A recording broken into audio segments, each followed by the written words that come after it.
Ifunanya Nwoi had always imagined monsters as loud things. Men who shouted. Men who struck first. Men who needed fear to feel powerful. Choi Hyun-woo did none of that. He stood between her and the men who had followed her out of the subway. Jacket pristine, hands empty, posture calm, like violence was something he kept on a leash. The alley behind her smelled of rain and exhaust.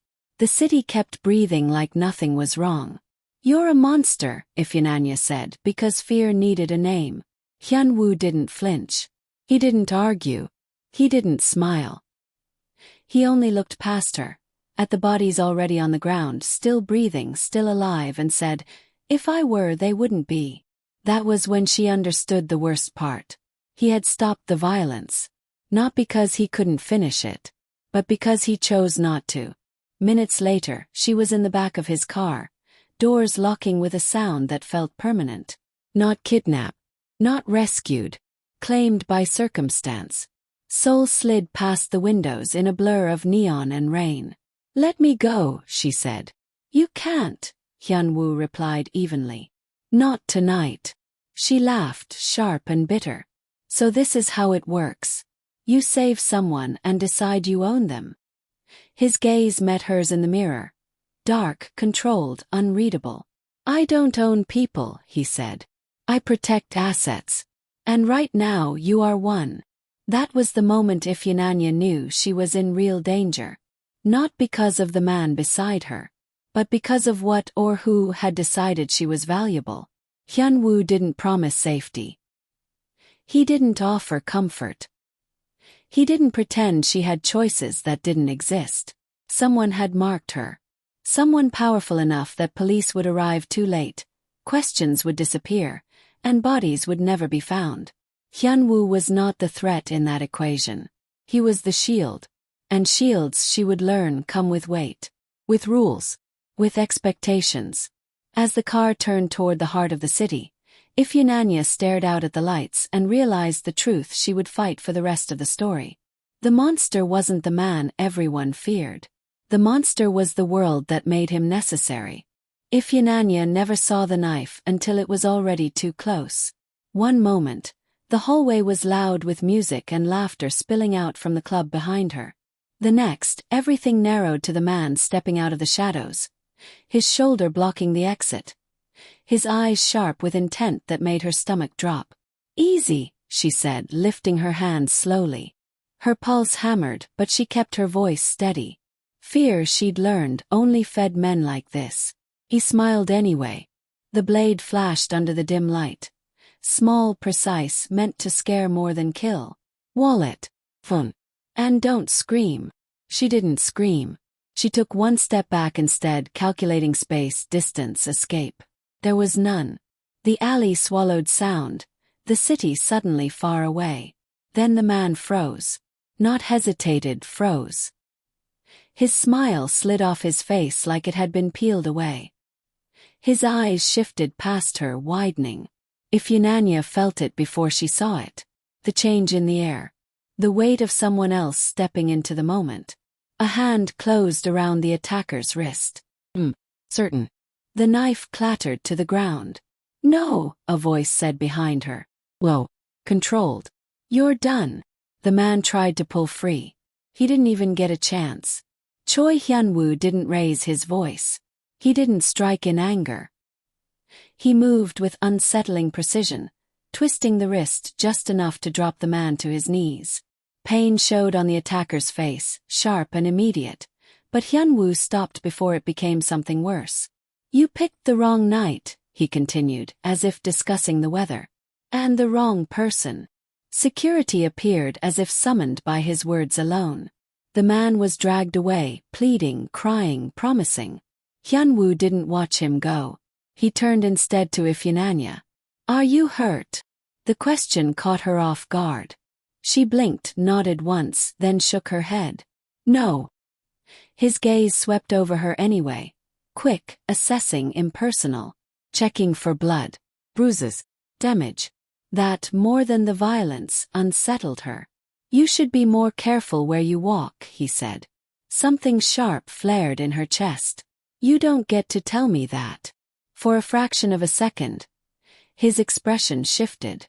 Not anger, not surprise, interest maybe, or the faintest trace of approval. Everyone says that, he replied.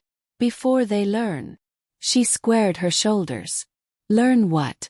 That soul belongs to you. A few of the men nearby stiffened. Someone whispered her name urgently. Ifunanya ignored them. Her heart was racing now, but she refused to let it show. Hyunwoo studied her in silence. Up close, he looked less like a legend and more like a man carved out of restraint, every movement deliberate, every emotion locked behind something heavier. People call me a monster, he said at last. She met his gaze without blinking. They warned me about you. And yet you're still standing here. Because monsters don't usually stop halfway, she said. They finish the job. A corner of his mouth lifted. Not a smile. A truth acknowledged.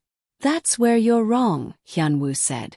The ones you should fear are the men who don't know when to stop. He glanced down the alley, then back at her. Someone was watching you tonight. That man wasn't alone. Her breath caught. You can walk away now, he added. Or you can stay where I can see you. The choice shouldn't have felt like one. Ifunanya hesitated, then stepped closer. Not toward safety, but toward the man everyone called a monster. And somewhere deep in her chest, fear twisted into something far more dangerous. Curiosity. The car doors locked with a sound that felt final. Ifunanya sat rigid in the back seat. Hands folded in her lap because she refused to let them shake. The city slid past the tinted windows. Neon signs, late-night traffic, people laughing on sidewalks who had no idea how close she'd come to bleeding in an alley. Choi Hyunwoo sat in the front, silent, one hand resting loosely on his knee. No gun in sight. No threat spoken. That somehow made it worse. I didn't agree to this, she said finally. No, he replied. You didn't. She leaned forward. Then stopped the car. It didn't even slow. You were being watched, Hyunwoo continued, voice even, as if they were discussing logistics instead of her life. The man with the knife was a test. You passed because you didn't panic. Her stomach tightened. A test by who? That's what I'm finding out. She laughed, sharp and humorless. So I'm what now? Evidence. Bait. He glanced at her in the mirror. Alive. The words settled heavily between them. They pulled into an underground garage, lights flickering on as the car rolled to a stop. The space was too quiet, too clean. Not a place people stumbled into by accident. Hyunwoo turned in his seat. You'll stay here tonight. That's not happening. It is. She pushed the door handle. Of course it was. This is kidnapping, she said, anger cutting through the fear now. You don't get to decide where I sleep. He didn't argue. He simply met her gaze. Close up. His eyes were darker than she'd noticed before. Not cold. Guarded. If you walk out of here, he said, you won't make it to morning. She swallowed. You don't know that. I do. The certainty in his voice was terrifying because it wasn't dramatic. It was factual. Why? She demanded. Why me? For the first time since she'd met him, Hyunwoo hesitated. Just a fraction. Enough to tell her she'd hit something real. Because someone thinks you're valuable, he said. And until I know why, you don't leave my sight. So I'm a prisoner. You're protected. There's no difference. There is, he said quietly. Prisoners are expendable. He opened the door and stepped out, then held the other side open for her. Not touching. Never forcing. The choice was an illusion, but the gesture mattered more than she wanted to admit. She stepped out. The elevator ride was silent. The floor they stopped on was high enough that the city looked unreal through the glass walls, beautiful and distant and dangerous. This is your room, he said, opening a door. It was elegant, minimal, nothing that felt personal. A place meant for guests who didn't stay long. What are the rules? She asked. Hyunwoo turned back to her. You don't leave without telling me. You don't lie to me. And you don't assume I'm your enemy. And in return, I keep you alive. She met his gaze, heart pounding. I still think you're a monster. Something unreadable crossed his face. Good, he said. That means you'll be careful. He closed the door behind her, the lock clicking softly into place. Ifunanya stood alone in the quiet room, realizing too late that cages didn't always have bars. Sometimes they came wrapped in protection, and the terrifying knowledge that the only person keeping you safe was also the one holding the key. Morning light found Ifunanya before sleep did. She lay awake on the edge of the bed, listening to a place that never truly rested. The apartment hummed softly, distant elevators, muted footsteps, a city breathing through glass and concrete. No chains, no guards at the door. Just a lock she couldn't open from the inside. When the door finally did open, it was after a knock. That alone unsettled her. Hyunwoo didn't enter until she said yes. He stood just inside the threshold, jacket gone, white shirt crisp, sleeves rolled once at the wrist. He looked less like a myth in the daylight, more like a man who slept too little. There's food, he said, setting a tray on the table. Eat. I'm not hungry. You are, he replied, not unkindly. She watched him as he moved. Precise, economical, like he hated wasted effort. He kept distance without making a show of it, never stepping too close, never letting his presence press against her. You always ask, she said. Ask what? Before you come in. Yes. Her brows knit. Why?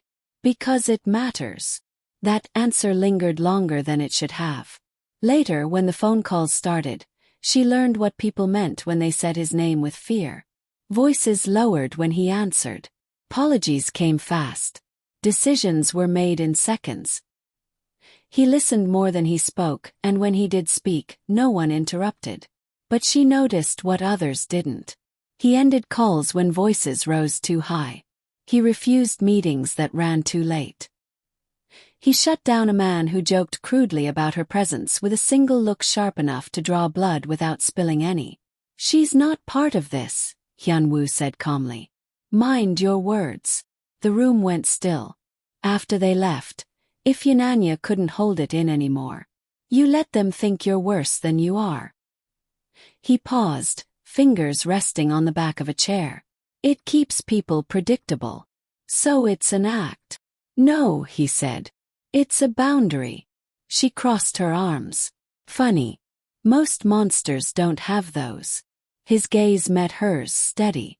Most monsters don't survive long. That night she tested him. It wasn't planned. Curiosity rarely was. She stepped closer than necessary when they stood by the window overlooking the city. Close enough to feel his warmth. Close enough that she knew he noticed. He didn't move. You could, she said quietly. No one would stop you. His jaw tightened. Not with desire. With restraint. I won't, he said. Because of your rules. Because I don't take what isn't freely given. The words landed harder than any threat. She searched his face for cracks, for the lie she'd been trained to expect. Found none. Does it bother you, she asked, that people think you're cruel? He looked back at the city. It bothers me when they're right. Later, when she tried the door again, out of habit, not hope, it opened. She froze. Hyunwoo stood behind her, far enough away to give her space. You can leave, he said. If you want. She turned slowly. And if I do, I'll walk you out. And you won't make it past the street. Not a threat. Truth. He stayed. That night, Ifunanya realized something dangerous. The man everyone feared wasn't dangerous because he lacked limits. He was dangerous because he had them, and chose every day not to cross them. The first sign came in the form of silence. Not the peaceful kind, the kind that crept in where noise should have been. The street below the building stayed empty too long. Cars passed without slowing. Phones stopped ringing. Even the city seemed to hold its breath. Ifunanya felt it before Hyunwoo said anything. You've changed the rhythm, she told him one evening, watching him pace the length of the window. People are waiting. He stopped. You notice that. I grew up learning when not to be seen, she said. This feels like that. He nodded once. They're deciding how to reach you. Her stomach tightened. So they know where I am. They know where I am, he corrected. That's different. She turned to face him. Is it? For the first time since she'd met him, Hyunwoo didn't answer immediately. He went to the table instead, poured water into 2 glasses and handed her one. Small thing. Deliberate. They won't come openly, he said. Not while you're with me. That's supposed to make me feel better. It should, he replied. But it won't. She laughed softly, then stopped when she realized he wasn't wrong. The pressure built quietly after that. Men she never saw but always felt. Car parked across the street for too many hours. A delivery that arrived with the wrong name on it. A message left on the apartment phone that cut off before anyone spoke. Untouchable, she realized, didn't mean safe. Meant watch. One afternoon, voices rose in the other room. Sharp, urgent, angry. Ifunanya caught fragments as she stood frozen by the door. They're testing you. She's leverage. You're getting careless. Hyunwoo's voice cut through them all. Absolute. She's not currency. Silence followed. Heavy. Respectful. Afraid. When he returned, his expression was unchanged, but something had tightened behind his eyes. You should stay inside tomorrow, he said. I already am. This time don't go near the windows. That night, the shot came from far away. Crack through the air. The sound of glass spiderwebbing, then shattering. Ifunanya dropped instinctively. Heart slamming as alarms screamed to life. Hyunwoo was there instantly, body between her and the window, one hand braced on the wall, the other steady at her back. Not gripping. Anchoring. Breathe, he said. You're not hit. Her hands shook as she nodded. They were aiming at you. Yes. And they missed. On purpose. The truth settled cold in her chest. A warning. They want to see what I'll do. She looked up at him, then really looked. At the man who stood unflinching in the aftermath, who had built a reputation so heavy it kept bullets polite. They're circling you because of me, she said. They're circling you because you matter, he corrected. I'm just in the way. Something shifted between them in that moment. Quiet, dangerous thing. You don't have to do this, she said. I can leave. I can disappear. He shook his head. You won't make it. Then teach me, she said. Stop keeping me in the dark. His gaze held hers for a long moment. Measuring. Deciding. Trust, he said finally, is expensive. I know, she replied. I've been paying for it my whole life. Outside, sirens wailed. Inside, the space between them narrowed. Not with desire, but with understanding. Ifunanya realized then that being untouchable came at a cost. And Hyunwoo had been paying it long before she arrived. Ifunanya noticed the blood before he did. It wasn't dramatic. No collapse. No gasp. Just a dark stain blooming slowly through the crisp white of his shirt as Hyunwoo finished a call. Voice steady, posture unchanged. You're hurt, she said. He followed her gaze, frowned slightly, then reached back with his hand. His fingers came away red. It's nothing. That's blood, she replied flatly. That's not nothing. He hung up without another word and finally sat, as if conceding to gravity rather than pain. Only then did she see how tightly his jaw was set, how carefully he'd been measuring every breath. When did that happen, she asked. Before, he said. Outside. Outside meant the shot. The warning. The moment he'd put himself between her and the window without hesitation. You were hit, she said quietly. Grazed. And you didn't say anything. I didn't need to. Anger flared hot and sudden. You don't get to decide that for everyone else. His eyes lifted to hers. Tired. Unflinching. I do. That's the job. She grabbed the first aid kit before he could object and knelt in front of him. Her hands trembled despite her effort to steady them. She hated that. Hated that he could still affect her like this. Take off the shirt, she said. He hesitated. Just a second. Then complied, movements careful, controlled. The wound was shallow but ugly. An angry line along his side where the bullet had torn fabric and skin. They aimed to hurt you, she murmured. Not kill you. Yes. Because killing you would start a war. And hurting me sends a message, he finished. Her fingers brushed his skin as she cleaned the wound, and she felt the tension there. Not weakness, but restraint held too long. A man trained to endure without complaint. Why didn't you retaliate, she asked. You know who did this. I know who wants credit for it. And I didn't move. She looked up sharply. Why? Because if I answer every provocation, he said, voice low, everyone around me pays the price. The words settled heavy in her chest. So you let them hurt you. I let them miss you. That did it. Her breath caught, eyes burning with something dangerously close to tears. That's not noble. That's necessary. She finished bandaging him in silence, fingers gentler now. When she was done, she didn't move away. They think you're untouchable, she said. But you're not. No, he agreed. I just choose where I bleed. The honesty in that broke something open between them. You could have become exactly what they expect, she said. Cruel. Unchecked. He met her gaze. And lose what little control I still have. She shook her head slowly. You're not the monster they warned me about. A shadow crossed his face. Don't mistake restraint for kindness. I'm not, she said softly. I'm seeing the cost.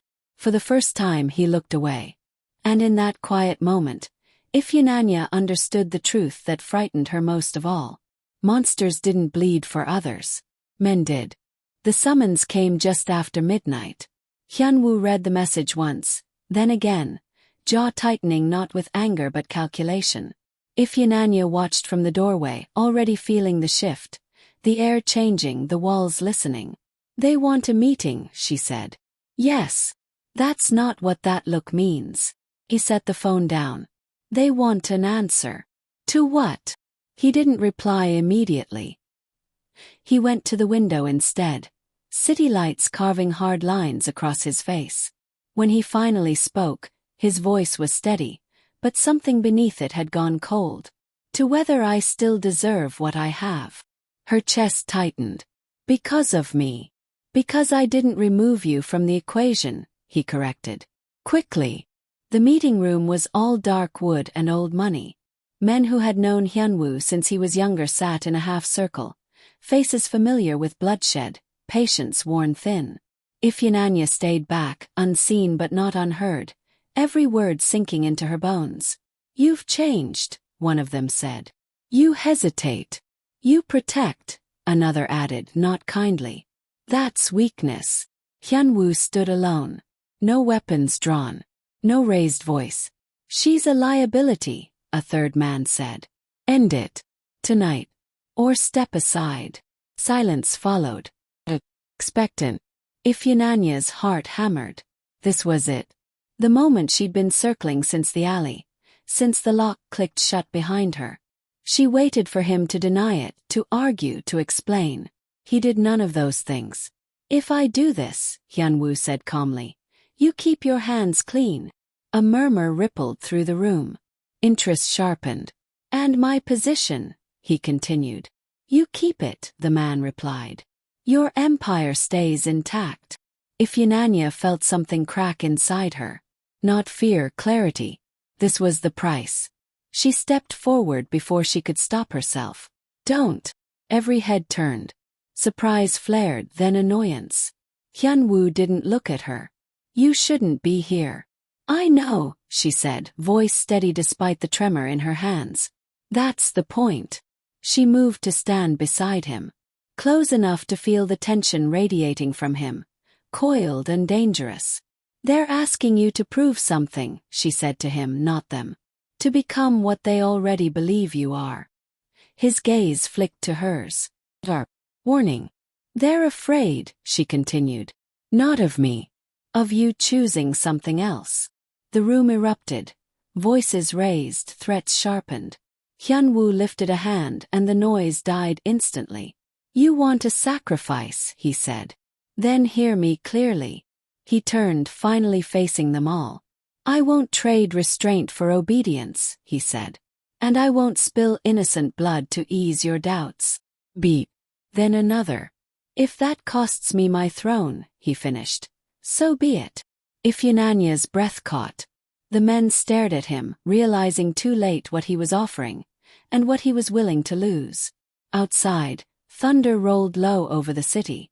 And for the first time since she met him, Ifunanya saw it clearly. Hyunwoo wasn't choosing her over power. He was choosing who he refused to become. The fallout came fast. Accounts froze overnight. Men who once answered his calls let them ring. Protection thinned in places that had never known vulnerability. Hyunwoo watched the reports come in without comment, face unreadable, as if he'd expected nothing less. Ifunanya felt the loss like pressure in her ears. "They're cutting you off." "Yes. Because you said no. Because I meant it." She paced the room, anger buzzing under her skin. "You can still fix this. Say the word. Give them something else." He shook his head once. "Final. They won't accept substitutes." "What about me?" she asked. "If I leave." "You won't," he said gently. "Not command. Certainty. They'll follow you. They'll use you to pull me back in line." The first bridge burned at dawn. A convoy tried to enter the garage. Hyunwoo met them himself, hands empty, voice calm. He refused passage. Refused negotiation. When threats followed, he stepped aside and let the gates close behind him. The message was clear. His protection no longer extended to those who would trade her life for comfort. The second bridge burned by afternoon. A long-standing ally demanded proof of loyalty. Names, routes, a small betrayal to smooth things over. Hyunwoo ended the call with a single sentence and blocked the number. The silence afterward rang louder than any gunshot. By evening the city felt different. Edgier. Hungrier. "They'll come tonight," Ifunanya said. "Yes. And you're still staying." "Yes." She moved closer, heart pounding. "This is insane. You're dismantling your own empire." He met her gaze. "I'm dismantling a habit." Side engines growled. Men gathered where they weren't supposed to be. A familiar fear crept in, cold and precise. "This ends with blood," she whispered. "Not yours." "Not yours either," she snapped. "You don't get to decide that alone." He exhaled slowly. "I've decided it already." When the first shot shattered the quiet, Hyunwoo didn't flinch. He moved, guiding her behind concrete and steel, positioning himself where he could see every approach. He spoke into his phone, issuing orders that severed ties he'd spent years building. "Stand down.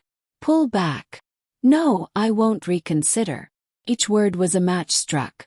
The attack broke as quickly as it began. Testing, not committing. They withdrew, leaving the echo of what could have been. When it was over, Hyunwoo leaned against the wall, breath steady but eyes dark with exhaustion. Ifunanya stood before him, hands clenched. "You lost everything," she said. He looked at her, then really looked. "No. What did you save?" He didn't answer right away. He reached out, stopping just short of touching her shoulder. Question held back by discipline. "You," he said. "And the part of myself I won't sell." The words settled between them, heavy and irrevocable. Ifunanya swallowed. "They'll never forgive this." "I'm not asking them to." Outside, the city breathed again, uneasy, uncertain. And Ifunanya understood the truth that scared her more than the danger. He hadn't burned bridges in a moment of passion. He'd done it knowing exactly what he was choosing to lose. Morning arrived without ceremony. No calls, no messages, no convoys sliding into place like clockwork. The silence was different now. Emptier, stripped of the power that once hummed beneath everything Hyunwoo touched. Ifunanya stood at the window, watching Seoul wake up into a version of itself that no longer belonged to him. Vendors opened stalls. Commuters hurried past. Life went on, indifferent to fallen empires. "He's gone," she said. Hyun-woo nodded from the table where he sat, sleeves rolled, a cup of coffee untouched. "They're reorganizing. Without you." "Yes." The word landed softly, but it carried weight. She turned to look at him and saw the change she hadn't expected. He looked lighter. Not relieved, never that, but unburdened in a way that felt almost dangerous. "What happens now?" she asked. He considered the question like it mattered. "Now I become inconvenient." She huffed a quiet laugh. "You already were." A corner of his mouth lifted. The smallest smile. It startled her more than gunfire ever had. They spent the day moving through the ruins. Safe houses emptied. Counts closed cleanly. Orders cancelled without replacement. Men who had once bowed now avoided eye contact, unsure whether to fear him or forget him. By afternoon it was done. Hyun-woo walked her through the city without an escort, without armor. The streets felt wider, louder. "Real. You're exposed," she said, keeping pace. "I always was," he replied. "I just pretended otherwise." They stopped at a crossing where the light took too long to change. For the first time since she'd known him, he didn't scan rooftops or mirrors. He stood beside her like a man with nowhere else to be. "I thought losing it would feel like dying," he said quietly. "And?" she asked. "And it feels like breathing after holding it too long." She studied him. This man who had been legend and monster and shield, now stripped down to choices and consequences. "Do you regret it?" "No." The light changed. They crossed together. That night, back in the apartment that no longer felt like a cage, Ifunanya packed a small bag. Habit, not intention. When she finished, she found him on the balcony, city lights threading through the dark. "I can go," she said. "You don't owe me anything." He didn't turn. "I know." Silence stretched. "Honest. Enforced. I don't want to be something you lost everything for," she added. He faced her then. The discipline was still there, the restraint, but the armor was gone. "You weren't the price," he said. "You were the reason." Her throat tightened. "That's not fair." "No," he agreed. "But it's true." She stepped closer. Not to test a boundary. To stand beside him. The city breathed. So did they. After the fall, the world didn't end. Changed. And in the quiet left behind, Ifunanya realized they had too. No longer protected by power or fear, but by something far more fragile. They left the apartment before dawn. Not running. Not hiding. Just walking into a city that no longer bowed when he passed. The air was cool, the streets washed clean by an early rain. Seoul felt unfamiliar, less dangerous, more honest. Ifunanya watched Hyun-woo move through it. No entourage, no armor. Just a man with his hands in his pockets and a gaze that no longer measured exits first. "You're different," she said. He didn't pretend otherwise. "So are you." They stopped at a small cafe tucked between shops that hadn't changed in decades.